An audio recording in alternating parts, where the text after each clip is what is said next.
spices. Ang tawag po dito, some classic Asian cooking. Bakit po naging Asian? Kasi meron po siya mga rare spices. Una na po yung spice niyo, nakasama siya ng sibot, white onion, uling ang ginamit, uling. Pag gigisa niyo guys yung yung sibuyas, hindi naman totally siya luto, kailangan medyo caramelized looking siya. Then sunod na natin yung Chinese sausage o chorizo di balbao. Kung naaamoy nyo to, talaga naman para ka nasa Binondo.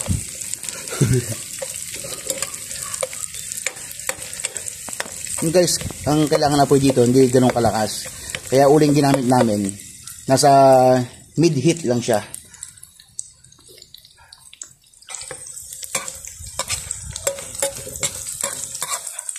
Guys, sa pagluluto hindi lang basta nakagisa ka, kailangan magkakaroon ka din ng tinatawag na selan.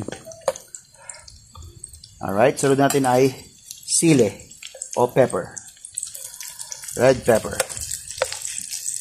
Optional lang yan kasi siyempre mga lalaki ang mag-uulam yan, kailangan namin spices. Ngayon, depende sa inyo kung gusto nyong manghang o walang anghang. Optional lang yan, pati yung kanina nilagay na pinakauna, yung sa sibot, optional lang yan. Sunod ay yung pinaka-tangkay ng celery o coriander. Bali guys, alam niyo naman yung amoy ng mga to, kung naamoy niyo lang dito, talaga namang ibang kanyang scent. Cooking scent talaga to.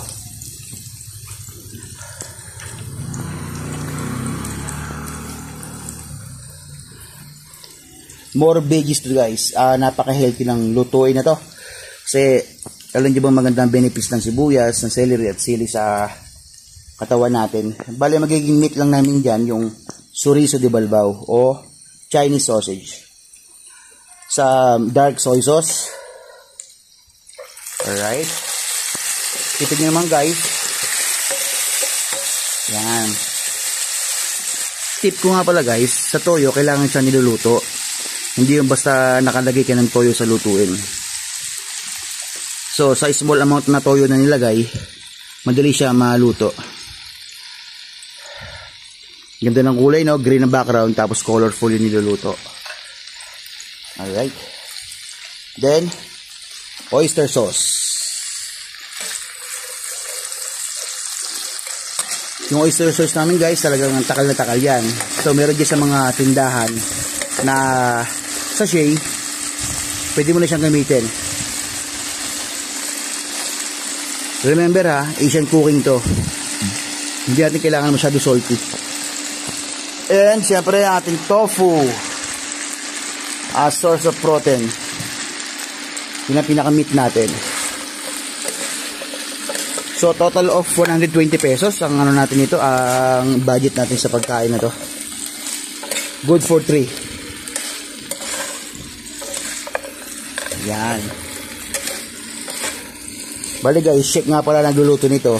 Sa kaibigan ko na chef na hindi ko muna ipopront ang kanyang face ngayon.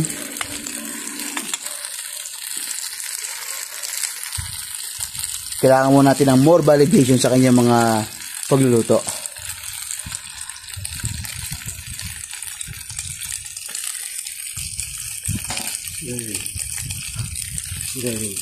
At slurry. Slurry guys. Slurry to chef, no? Slurry. Alright.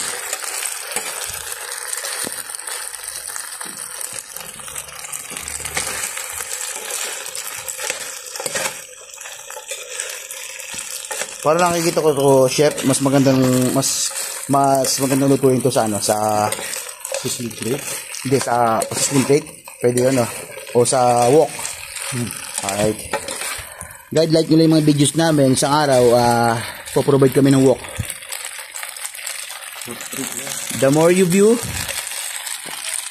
mas mas mag-enganyo kaming gumawa o sisipagan namin guys. Paprika. Ayan. Paprika guys, kung bibili lang ito sa mga palengke. Kung gusto niyo na medyo may pera naman kayo, may pambili, may budget, meron ito sa mga groceries.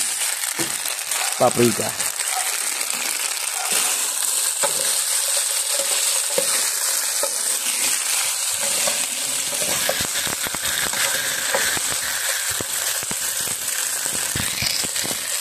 Kaya hilig-hilig namin magluto guys. Gusto ko narinig ng yung pa nag-ano ka, fry. So sunod natin ay konting tubig. Siyempre classic, yung pinaglagyan ng slurry, doon natin nilagay yung tubig. So andun pa rin yung lasa. Para hindi siya masyadong dry. Alright.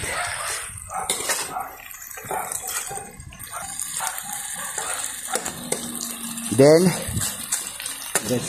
ito na ang ating kabuuan ng pagluluto. Ito na ang pinaka product natin.